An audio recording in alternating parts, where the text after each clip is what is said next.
So here we are in one of our fruit orchards. This is an orchard of primarily Honeycrisp apples, but also several varieties of pears, a few cherry trees, and actually some hazelnuts as well. And we mow this area 2 or 3 times a year with the lawnmower just to keep the grasses down and give the fruit trees a good start. And we left the grass a little bit longer this fall so we could bring these young heifers in here and graze it. We're in mid-November.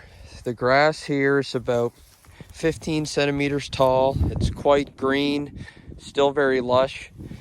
And we can see some of these wider blades of grass. I believe this is orchard grass.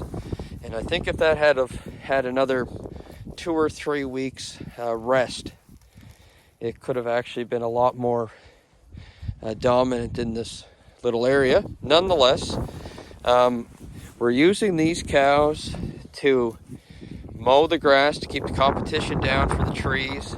They're also fertilizing the soil with their manure, and also with their hooves they are aerating the soil. And we can see they've only been in here a few minutes, and they're making these little depressions in the soil, trampling down some grass into the soil like we see right here. And one of the things that I'm starting to learn about pasture management is this process of pressing that green matter into the soil is actually one of the key drivers for improving fertility and increasing organic matter. So we can see they've been in here about 5 minutes.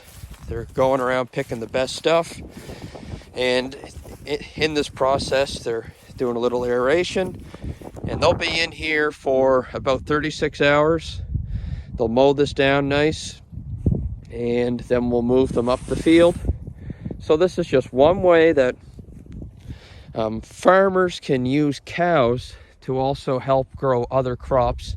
So in this case, fruit trees. And where we just had these cows for a few days, over here was around our haskcaps and our highbush blueberries.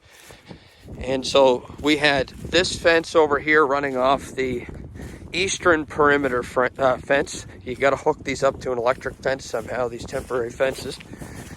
And we moved them over there, so now they're off the western side of the perimeter fence.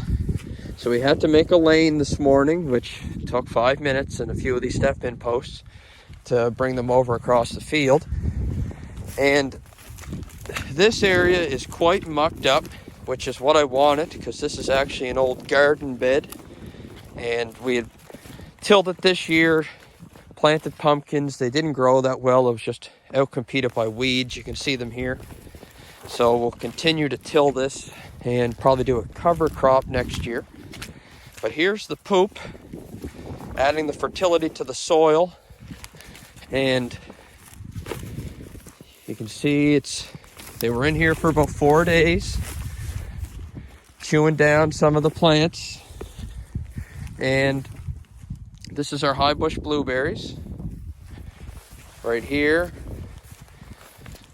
I don't see any broken branches, which is promising. I was a little worried about that because these are a little young yet.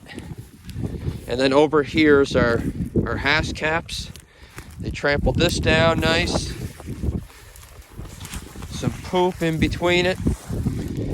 So with temporary fence and some planning, a little bit of creativity, you can use cows to help accomplish a lot of other beneficial things on your farm. And you can also grow, or in the process, grow multiple types of products off the same land base. And there's a walnut tree.